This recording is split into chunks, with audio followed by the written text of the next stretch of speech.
Serikali ya awamu ya sita chini ya Rais wa Jamhuri ya Muungano wa Tanzania Dr. Samia Suluhu Hassan imekamilisha ujenzi wa jengo la viongozi mashuhuri katika kiwanja cha ndege cha kimataifa cha Julius Nyerere JNI jijini Dar es Salaam.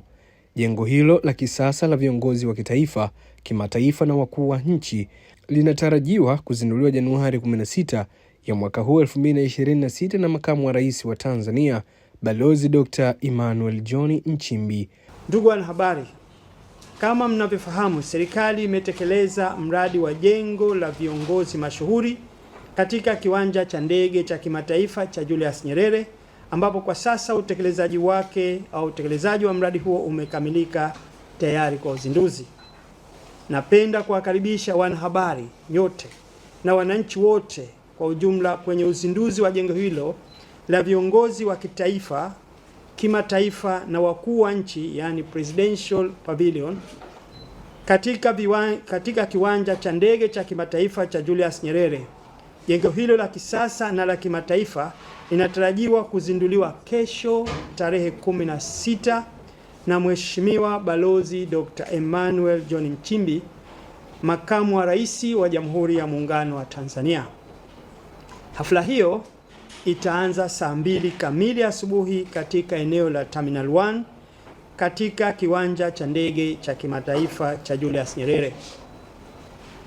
Ndugu wanahabari, jengo hili la kisasa ambalo liko hapo mnaweza kuliona lenye ghorofa moja linajumuisha kumbi 5 za viongozi wa kitaifa, zikiwemo kumbi maalum 2, yani presidential suites, kumbi 2 za mikutano, ukumbi mmoja wa kusubiri yani holding room, mkahawa na kadhalika.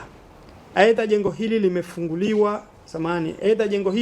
limefungwa mifumo ya kisasa ya umeme, maji, tehama, zimamoto, viyoyozi na kadhalika.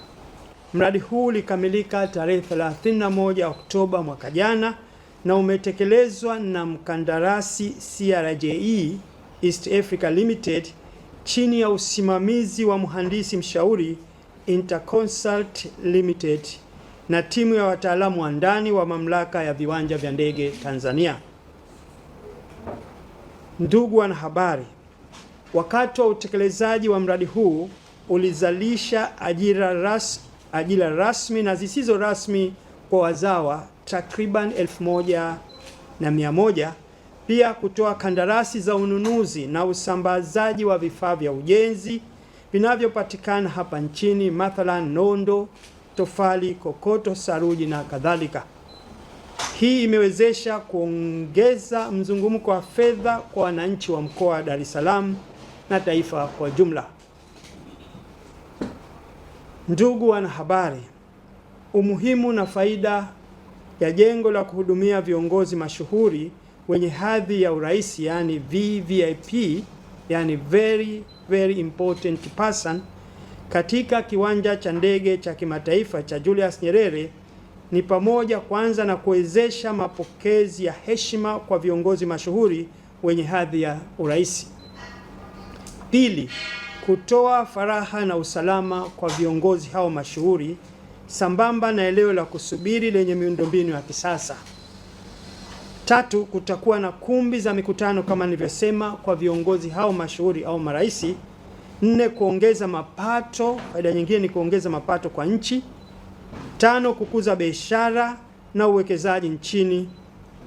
6, kuongeza miruko ya ndege maalum zinazobeba viongozi mashuhuri.